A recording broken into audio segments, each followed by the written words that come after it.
সেদিন মদিনার আকাশে ঠিকই সূর্য উদিত হয়েছিল। আলো ছড়িয়ে পড়েছিল প্রতিটি ঘরে। শহর জেগে উঠেছিল সকালবেলার উজ্জ্বলতায়।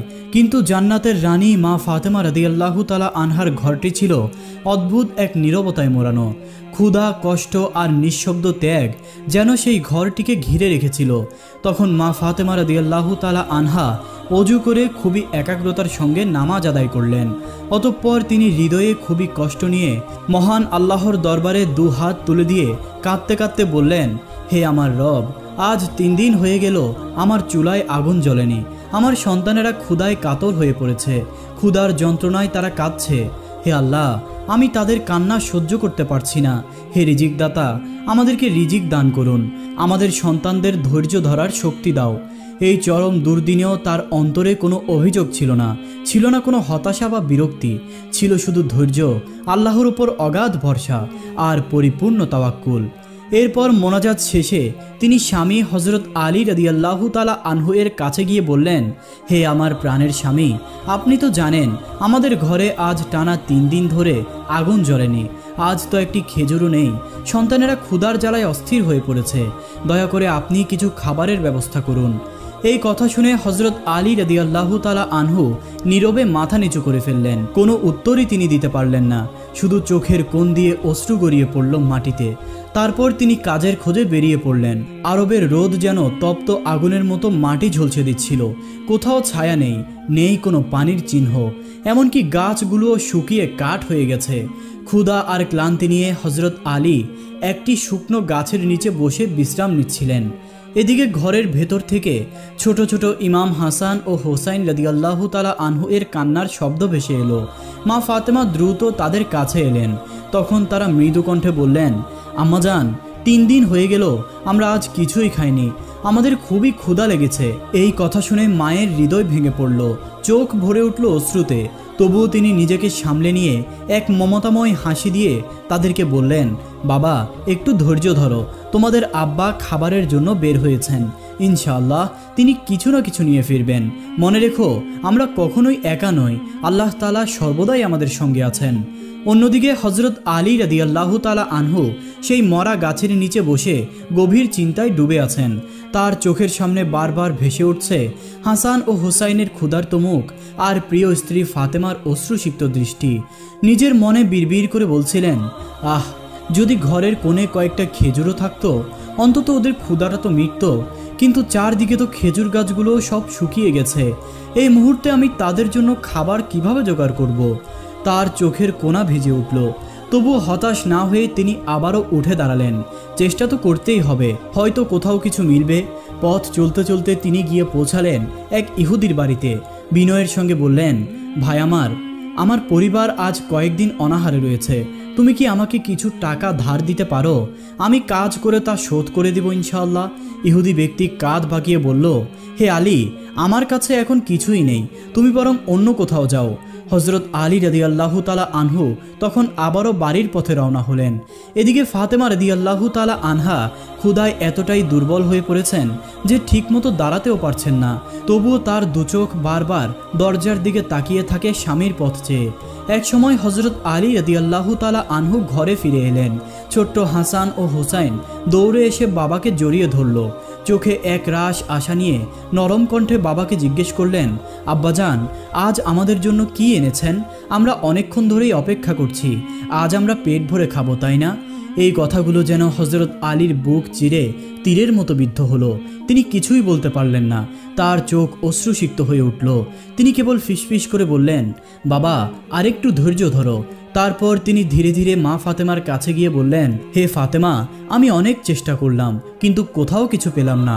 ফাতেমা তখন কাঁদতে কাঁদতে বললেন, আপনি চিন্তা করবেন না, রিজিকের মালিক তো স্বয়ং আল্লাহ তাআলা। আপনি আমাদের আব্বার কাছে যান, তিনি নিশ্চয়ই কিছু না কিছু উপায় বাতলে দিবেন। হযরত আলী রাদিয়াল্লাহু তাআলা আনহু তখন আর এক মুহূর্ত দেরি করলেন না। তিনি নবীজি সাল্লাল্লাহু আলাইহি ওয়াসাল্লামের কাছে যাওয়ার জন্য বেরিয়ে পড়লেন। এইদিকে ফাতেমা আবারও সিজদায় পড়ে গিয়ে কান্নাজড়িত কণ্ঠে আল্লাহর দরবারে মিনতি করতে লাগলেন, হে আমার রব, আমার সন্তানরা ক্ষুধায় কাঁদছে আর আমি কিছুই করতে পারছি না। তুমি তো আমাদের রিজিক দাতা, তুমি চাইলেই রিজিকের দরজা খুলে দিতে পারো। হে আল্লাহ, আমার সন্তানদের ক্ষুধা দূর করে দাও। এই কান্না ছিল এমন এক কান্না যা শুধু দুনিয়ায় সীমাবদ্ধ ছিল না, সেই কান্না আকাশ ভেদ করে পৌঁছে গেল আরশে। নবিদুল আলী হজরত ফাতেমা রাদিয়াল্লাহু তাআলা আনহার এই বুক ফাটা কান্নায় আসমানের ফেরেশতারাও কাঁদতে লাগলেন। তারা আল্লাহর দরবারে আরজ করলেন, হে আমাদের প্রভু, তোমার প্রিয় রাসূলের পরিবার আজ অনাহারে দিন কাটাচ্ছে, তার শিশুদের কান্না আমাদেরকেও ব্যথিত করছে। আল্লাহ তাআলা তখন হযরত জিবরাইল আলাইহিস সালামকে নির্দেশ দিলেন, হে জিবরাইল, তুমি আমার প্রিয় রাসূলকে বলো, আজ তার কন্যা ও নাতিদের কষ্ট দীর্ঘ হবে না, সে যেদিকেই তাকাবে সেদিকেই আমার রহমতের দরজা খুলে যাবে। এই হুকুম পেয়ে হযরত জিবরাইল আলাইহিস সালাম দুনিয়ার দিকে রওনা হলেন। এদিকে নবী করিম সাল্লাল্লাহু আলাইহি ওয়াসাল্লাম সাহাবীদের মাঝে বসেছিলেন, কিন্তু তার অন্তরে তখন এক অজানা অস্থিরতা, যেন তিনি তার কন্যা ফাতেমার কষ্ট, তার নাতিদের কান্না অনুভব করছেন। তিনি এক মুহূর্তের জন্য দেরি করলেন না, কারো কিছু বলার আগেই তিনি ফাতেমার ঘরের উদ্দেশ্যে রওনা হলেন। ঠিক তখনই হযরত জিবরাইল আলাইহিস সালাম নবীজির নিকট এসে উপস্থিত হলেন। সালাম দিয়ে তিনি বললেন, ইয়া রাসূলুল্লাহ, আপনি কেন চিন্তিত তা আমি জানি, তবে আপনি চিন্তা করবেন না, আল্লাহ তাআলা আপনাকে সুসংবাদ দিয়েছেন, আপনি যেদিকেই তাকাবেন সেদিকেই আল্লাহর রহমত বর্ষিত হবে। এরপর তিনি বিস্তারিতভাবে আল্লাহর হুকুমের সব কিছুই খুলে বললেন। এরপর তিনি বিদায় গ্রহণ করলেন। এদিকে হযরত ফাতেমা রাদিয়াল্লাহু তাআলা আনহা ঘরের ভিতরে ঢুকে দেখলেন ক্ষুধায় কাতর ক্লান্ত দুই শিশুপুত্র হাসান ও হোসাইন কাঁদতে কাঁদতে ঘুমিয়ে পড়েছে। নরম হাতে তাদের মাথায় আদর করে হাত বুলিয়ে দিতে দিতে তার চোখ বেয়ে অশ্রু গড়িয়ে পড়ল। তিনি নিঃশব্দে বললেন, হে আমার প্রভু, আজও আমি আমার সন্তানদের মুখে কিছুই দিতে পারলাম না, তবুও আমি শুধু তোমার উপরই ভরসা করি। তুমি তো আমাদের রিজিক দাতা, আমার পালনকর্তা, দয়া করে কিছু একটা ব্যবস্থা করে দাও। অন্যদিকে মুহাম্মদ সাল্লাল্লাহু আলাইহি ওয়াসাল্লাম আবারও কন্যার বাড়ির পথে রওনা হলেন। পথেই হযরত আলী রাদিয়াল্লাহু তাআলা আনহু এসে সালাম দিয়ে বললেন, ইয়া রাসূলুল্লাহ, আজ 3 দিন যাবৎ আমাদের ঘরে কিছুই নেই। ফাতেমা, হাসান, হুসাইন সবাই অনাহারে রয়েছে। আমি অনেক চেষ্টার পরেও কোনো খাবারের ব্যবস্থা করতে পারিনি। দয়া করে আপনি কি কিছু একটা করবেন?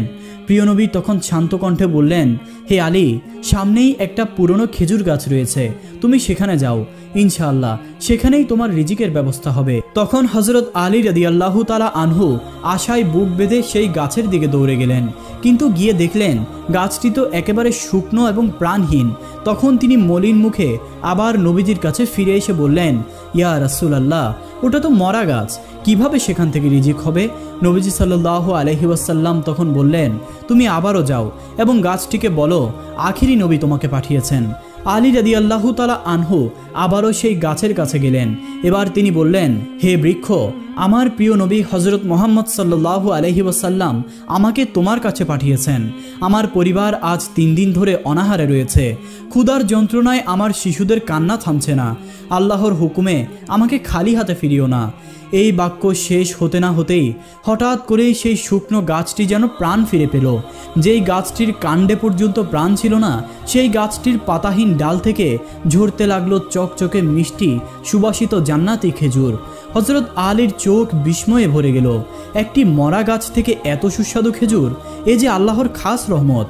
তিনি তাড়াতাড়ি খেজুরগুলো তুলে নিলেন এবং রাসূলুল্লাহ সাল্লাল্লাহু আলাইহি ওয়াসাল্লামের কাছে ফিরে গেলেন। খুশির সুরে তিনি বললেন, ইয়া রাসূলুল্লাহ, আমি নিজের চোখকে বিশ্বাস করতে পারছি না, সেই মরা গাছ থেকে খেজুর ঝরছে। নবীজি তখন হেসে বললেন, আলী, তুমি যদি খেজুর নেওয়া বন্ধ না করতে তবে কিয়ামত পর্যন্ত মরা গাছটি খেজুর দিত। অতঃপর হযরত আলী রাদিয়াল্লাহু তাআলা আনহু বাড়ির দিকে যেতে লাগলেন। পথে ফেরার সময় হঠাৎ আবু জাহেলের সাথে তার দেখা হলো। বিস্মিত চোখে সে বলল, আলী, চারদিকে তো সব খেজুর গাছগুলো মরে কাঠ হয়ে গেছে, তাহলে তুমি এই খেজুরগুলো কোথা থেকে পেলে? হযরত আলী তখন বললেন, আল্লাহর হুকুমে এবং আমার দয়াল নবীর বরকতে মরা গাছেও তাজা খেজুর জন্মিয়েছে। এই বলে হযরত আলী রাদিয়াল্লাহু তাআলা আনহু পথ চলতে লাগলেন। আবু জাহেল তখন অবাক বিস্ময়ে নিশ্চুপ হয়ে দাঁড়িয়ে থাকলো।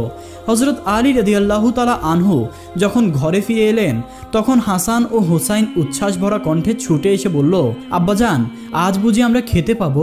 আলী রাদিয়াল্লাহু তাআলা আনহু আদর করে বললেন, হ্যাঁ বাবা, আজ আল্লাহ তাআলা নিজেই তোমাদের জন্য খেজুর পাঠিয়েছেন। তিনি ফাতেমাকে ডেকে বললেন, হে প্রিয় ফাতেমা, দেখো দেখো, আল্লাহ ও তার রাসূলের করুণা আজ আমাদের ঘর ভরে দিয়েছে। ফাতেমা রাদিয়াল্লাহু তাআলা আনহা বিস্ময় ও আনন্দে তাকিয়ে বললেন, এই অমৌসুমে এত সুবাসিত নরম খেজুরগুলো কোথা থেকে আনলেন? আলী বললেন, রাস্তার ধারে সেই মরা খেজুর গাছ থেকে এনেছি। হ্যাঁ, আল্লাহর কুদরতে এবং নবীজির বরকতে সেই মৃত গাছই আজ আমাদের জন্য জান্নাতি রিজিক দিয়েছে। মা ফাতেমা তখন বুঝতে পারলেন এটা কোনো সাধারণ ঘটনা নয়, বরং আল্লাহর পক্ষ থেকে এক অলৌকিক রহমত। অতঃপর তারা সবাই মিলে সেই খেজুরগুলো তৃপ্তির সহিত খেলেন। এরপর মা ফাতেমা সিজদায় পড়ে গিয়ে বললেন, হে আল্লাহ, তুমি যেভাবে আমার এবং আমার সন্তানদের রিজিকের ব্যবস্থা করে দিয়েছ, তার জন্য আমি তোমার প্রতি লাখ লাখ শুকরিয়া আদায় করছি। আজ আরও একবার প্রমাণ হয়ে গেল, যারা আল্লাহর প্রতি পূর্ণ ভরসা রাখেন তাদের ব্যবস্থা স্বয়ং আল্লাহই করেন। তবে দয়াবতী ফাতেমা রাদিয়াল্লাহু তাআলা আনহা সবগুলো খেজুর নিজেরা না খেয়ে কিছু কিছু খেজুর পাশের গরিব প্রতিবেশীদের জন্য রেখে দিলেন, কারণ তিনি জানতেন আল্লাহর রহমত শুধু নিজের মধ্যে আটকে রাখা যায় না, সেটা ছড়িয়ে দিলে তবেই তা পূর্ণতা পায়। এদিকে আবু জাহেল একা একা হাঁটছে আর ভেতরে ভেতরে চিন্তা করছে, একটা শুকনো মরা গাছ থেকে কিভাবে ফল আসে? এটা নিশ্চয়ই সাধারণ কিছু নয়। এটা কি মোহাম্মদের কোনো জাদু, নাকি সত্যিই সে নবী? এই প্রশ্নের উত্তর খুঁজতেই সে নিজের হাতে কয়েকটি পাথর নিয়ে কিছু লোককে সঙ্গে নিয়ে নবীজির সামনে হাজির হলো। সে বলল, হে মোহাম্মদ, শুনেছি তুমি নাকি শুকনো গাছে প্রাণ ফিরিয়ে খেজুর আনছো। এটা কি তোমার কোনো জাদু, নাকি নবুয়তের নিদর্শন? আচ্ছা, আমি তোমার একটা পরীক্ষা নিই। তুমি যদি বলতে পারো আমার হাতে কি রয়েছে, তাহলে আমি নিজেই ঘোষণা করব তুমি আল্লাহর প্রেরিত নবী এবং আমি আজই ইসলাম গ্রহণ করব। নবী করিম সাল্লাল্লাহু আলাইহি ওয়াসাল্লাম তখন বললেন, আমার বলার প্রয়োজন হবে না। তোমার হাতের পাথরগুলোই যদি আল্লাহর কুদরতে কথা বলে, তখন কি তুমি বিশ্বাস করবে? আবু জাহেল বলল, হ্যাঁ, তবেই আমি তোমার নবুয়ত মেনে নেব। তারপর সে হাত মুঠো করে কান বরাবর তুলতেই হঠাৎ তার হাতের ভিতরে থাকা পাথরগুলো একসাথে উচ্চারণ করতে লাগলো, লা ইলাহা ইল্লাল্লাহ মুহাম্মাদুর রাসূলুল্লাহ। এই অলৌকিক দৃশ্য দেখে উপস্থিত সবাই বিস্ময়ে স্তব্ধ হয়ে গেল, কিন্তু আবু জাহেলের অন্তর তো ছিল ঈমান শূন্য। সে বলল, এটা তো স্পষ্ট জাদু। পাথরের মুখে যদি কথা বের হয়, তবে এটা তো জাদুবিদ্যারই অংশ। এই বলে সে পিছন ফিরে চলে গেল, কারণ সত্যকে গ্রহণ করার নসিব তার ছিল না। এরপর আবু জাহেল ইহুদিদের সঙ্গে মিলে নবীজির বিরুদ্ধে চক্রান্তের জাল বুনতে শুরু করলো। কিন্তু এই কথা তারা ভুলে গিয়েছিল, যার পাহারাদার আর রক্ষক স্বয়ং আল্লাহ রাব্বুল আলামিন, তাকে কারোর ষড়যন্ত্রে দমিয়ে রাখা কি আদৌ সম্ভব? আসলে আবু জাহেল সেই বাস্তবতা বোঝার মতো জ্ঞান অর্জন করতে পারেনি।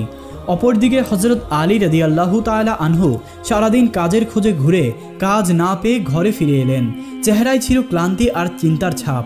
তিনি মা ফাতেমার কাছে গিয়ে বললেন, হে ফাতেমা, আজ তো কোনো কাজই পেলাম না, তাহলে কি কালকেও আমরা না খেয়ে থাকব?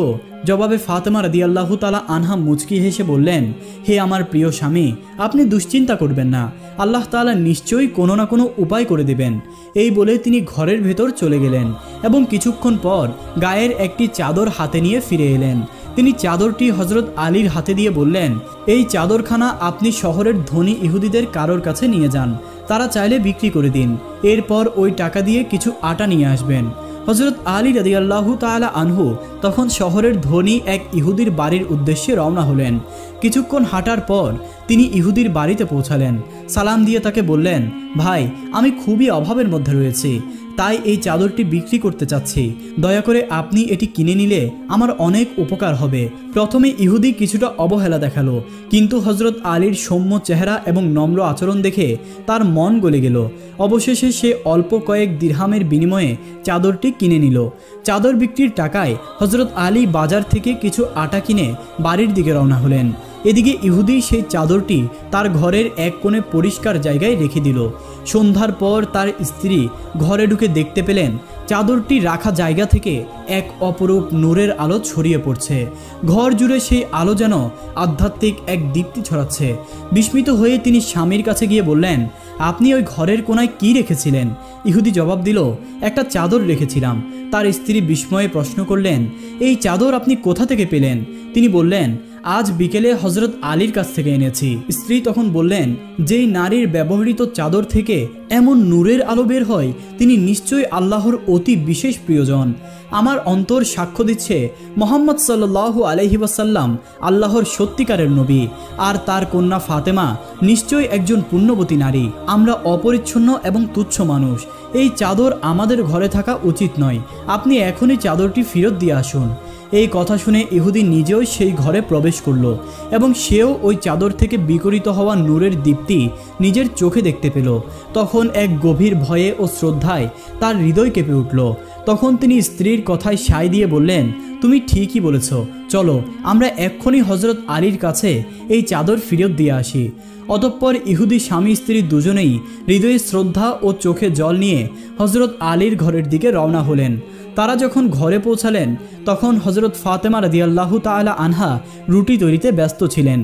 এক পাশে বসে আছেন হজরত আলী এবং পাশে খেলা করছেন তাদের দুই পুত্র ইমাম হাসান ও হোসাইন রাদিয়াল্লাহু তাআলা আনহুমা।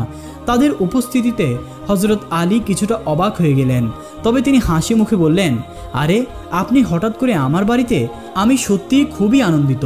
ইহুদি ব্যক্তি তখন আবেগে বিহ্বল হয়ে বললেন, হে আলী, আমাকে ক্ষমা করে দিন, আমরা আপনাদের সত্যিকারের মর্যাদা তখন বুঝতে পারিনি। তারপর তার স্ত্রী হাতে ধরে রাখা সেই চাদরখানা মা ফাতেমাকে দিয়ে বললেন, হে নবীকন্যা, হে জান্নাতের সর্দারনী, আপনার এই পবিত্র চাদর আপনি ফেরত নিন।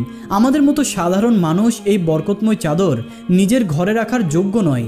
হজরত আলী কিছুটা সংকোচ হয়ে বললেন, ভাই, আমি তো এই চাদরের বিনিময়ে আটা কিনে ফেলেছি, এখন কিভাবে আপনাকে তার মূল্য ফেরত দিব? ইহুদি ব্যক্তিটি হেসে দিল এবং সে বলল, হে আলী, সেটার কোনো প্রয়োজন নেই। আমরা আপনার কাছে কিছুই চাই না, বরং আমরা আনন্দ চিত্তে এই চাদরখানা উপহার হিসেবেই ফেরত দিতে এসেছি।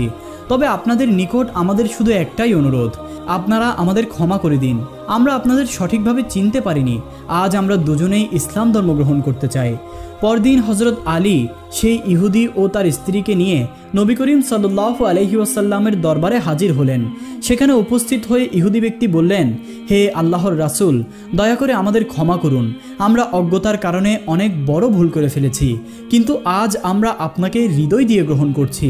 অনুগ্রহ করে এখনই আমাদের কালেমা পড়ান, আমরা ইসলামকে কবুল করতে চাই।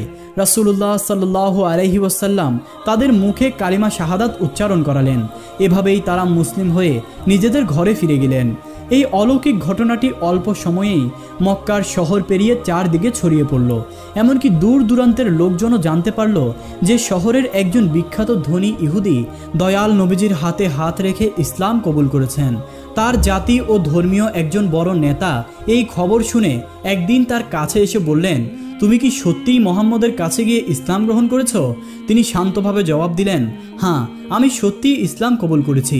মুহাম্মদ সাল্লাল্লাহু আলাইহি ওয়াসাল্লামের পরিবারের যে বরকত, যে আলো, তা আমি নিজ চোখে দেখেছি, আর তা দেখে আমি ভীষণ মুগ্ধ হয়েছি এবং তাওরাতে বর্ণিত সেই নিদর্শনগুলো আমার চোখের সামনে ফুটে উঠেছে। আমি এখন জানি একমাত্র ইসলামই হলো সত্য ধর্ম। তখন তার নেতা কিছু না বলে মাথা নিচু করে সেখান থেকে চলে গেলেন।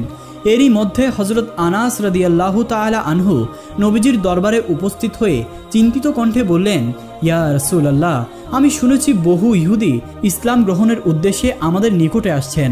তারা তো অতিথি, তাদের জন্য খাবারের ব্যবস্থা করা অত্যন্ত জরুরি, কিন্তু আমার ঘরে যা আছে তা কেবল অল্প কজনের জন্যই যথেষ্ট। এতজনের খাবার আমি কোথায় পাবো? নবী করিম সাল্লাল্লাহু আলাইহি ওয়াসাল্লাম স্নেহময় চেহারায় হেসে বললেন, হে আনাস, তুমি ফাতেমার কাছে যাও, তাকে এখানে নিয়ে এসো। তোমার ঘরে যে অল্প খাবার রয়েছে আল্লাহ তাআলা ফাতেমার দোয়ার বরকতেই তাতেই বরকত দিবেন। এদিকে দূরদেশ শাম থেকে একদল ইহুদি ইসলাম গ্রহণের শুভ ইচ্ছা নিয়ে সফরে রওনা হলো। কাফেলা দীর্ঘ পথ পাড়ি দিয়ে অবশেষে মদিনায় পৌঁছলো। সেখানে তারা নবী করিম সাল্লাল্লাহু আলাইহি ওয়াসাল্লামের সামনে উপস্থিত হলো এবং তার হাতে হাত রেখে কালেমা পড়ে ইসলামে দীক্ষিত হয়। এরপর নবীজি সাল্লাল্লাহু আলাইহি ওয়াসাল্লাম হযরত আনাসকে লক্ষ্য করে বললেন, হে আনাস, আজ থেকে এরা আমাদের ভাই হয়ে গেছে, তাদের জন্য খাবারের ব্যবস্থা করো। এই কথা শোনা মাত্রই হযরত আনাস রাদিয়াল্লাহু তাআলা আনহু মুহূর্তেই দ্বিধায় পড়ে গেলেন।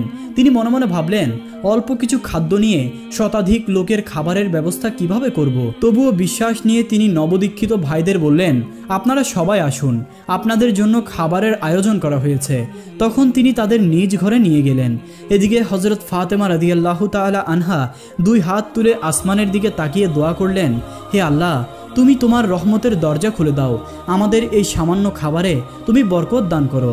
তার এই দোয়া শেষ হবার পর খাবার পরিবেশন শুরু হলো। তখন বিস্ময়করভাবে দেখা গেল অল্প খাবার থেকে একে একে সবাই পেট ভরে তৃপ্তি সহকারে খাচ্ছে, কিন্তু তবুও খাবার শেষ হচ্ছে না। আল্লাহ রাব্বুল আলামিন সেই খাবারগুলোর মধ্যে এতই বরকত দান করেছিলেন যে শতাধিক নবদীক্ষিত ভাই তৃপ্তি সহকারে আহার শেষ করলেন, কিন্তু তবুও সেই খাবার এখনো কিছুটা বাকি রয়ে গেল। এই দৃশ্য দেখে হযরত আনাসের চোখ ছলছল করে উঠল। তিনি বুঝতে পারলেন এটা শুধু খাবার নয়, এটা হলো নবীজির দোয়া, ফাতেমার তাকওয়া আর আল্লাহর রহমতের এক জীবন্ত নিদর্শন। এর কিছুদিন পর জান্নাতের সর্দারিনী হযরত ফাতেমা রাদিয়াল্লাহু তাআলা আনহা কোনো এক বিশেষ প্রয়োজনে তার পিতা মুহাম্মদ সাল্লাল্লাহু আলাইহি ওয়াসাল্লামের ঘরের দিকে রওনা হলেন। তখন রাস্তার মাঝে হঠাৎ একটি উট এসে তার সামনে এসে দাঁড়ালো। অবাক করা বিষয়, উটটি মানুষের মতো সালাম দিয়ে বলল, আসসালামু আলাইকুম হে জান্নাতের রানী ফাতেমা, আপনি কি দয়ার নবীর ঘরের দিকে যাচ্ছেন? দয়া করে আমার পিঠে আরোহণ করুন, আমি শুধু আপনার খেদমতের জন্যই এখানে এসেছি, আমি আপনাকে পৌঁছে দিতে চাই। উটের মুখে এমন সুন্দর সালাম এবং স্পষ্ট ভাষায় কথা শুনে হযরত ফাতেমা রাদিয়াল্লাহু তাআলা আনহা বিস্ময়ে স্তব্ধ হয়ে গেলেন। তারপর তিনি সেই বিনয়ী উটের পিঠে আরোহণ করলেন। উটটি তখন ধীরে ধীরে চলতে লাগলো। কিছুক্ষণ পরে হযরত ফাতেমা রাদিয়াল্লাহু তাআলা আনহা মসজিদে নববীর সামনে এসে পৌঁছালেন। উটটি তখন থেমে মাথা নিচু করে দাঁড়িয়ে রইল। তখন ফাতেমা রাদিয়াল্লাহু তাআলা আনহা তার মাথায় স্নেহের হাত বুলিয়ে দিলেন এবং কোমল কণ্ঠে জিজ্ঞেস করলেন, তুমি কি কিছু বলতে চাও? উটটি তখন মাটিতে শুয়ে পড়ল এবং বলল, হে জান্নাতের রানী, আমি এক সময় এক ইহুদির অধীনে ছিলাম। সেখান থেকে আল্লাহর নবী সাল্লাল্লাহু আলাইহি ওয়াসাল্লাম আমাকে খাইবার যুদ্ধের সময় নিয়ে আসলেন। এরপর আমি তার খেদমতেই ছিলাম। যখন আমি একা থাকতাম তখন গাছ, পাহাড়, লতাপাতা সবাই আমাকে বলতো, হে ভাগ্যবান উট, তুমি সেই মহান মুহাম্মদের বাহন, তোমার প্রতি আমাদের সালাম, তুমি জান্নাতি বাহন। উটটি আরও বলতে লাগলো, বনের পশুরাও আমাকে সাবধান করত এবং বলতো, তুমি যেও না মোহাম্মদের সামনে, তার নিকট যাওয়া মানে আমাদের মতো হিংস্রদের ধ্বংস। হে জান্নাতের রানী, আমি দয়ার নবীর কাছ থেকে ভালোবাসা পেয়েছি, আপনি দয়া করে আমার পক্ষ থেকে তাকে একটা সালাম জানিয়ে দিবেন। এই কথা বলেই সেই উটটি মৃত্যুবরণ করলো। সে জান্নাতের রানীকে পৌঁছে দিয়ে নিজের দায়িত্ব শেষ করেছিল। সেদিনের এই অলৌকিক ঘটনা শুধু হযরত ফাতেমা রাদিয়াল্লাহু তাআলা আনহা এর জীবনের একটি মুহূর্তই ছিল না, এ ছিল নবী পরিবারের সম্মান, অলৌকিকতা ও আল্লাহর কুদরতের এক অমূল্য নিদর্শন। হে আল্লাহ, হযরত ফাতেমা রাদিয়াল্লাহু তাআলা আনহা এর মতো আমাদেরকেও এমন ধৈর্য ও তাওয়াক্কুল দান করো, যাতে শত দুঃখ কষ্টের মাঝেও আমরা তোমার প্রতি বিশ্বাস ও ভরসা হারিয়ে না ফেলি। আমাদের পরিবার ও সন্তানদেরকে তুমি সেই বরকতময় রিজিক দান করো যার মাঝে তোমার রহমত, শান্তি এবং জান্নাতের সুবাস লুকানো থাকে, এবং তুমি আমাদের সবাইকে সঠিক পথ বোঝার, সেই পথে চলার এবং তাতে অবিচল থাকার তৌফিক দান করো। আমরা সকলেই একসাথে বলি আমিন, সুম্মা আমিন।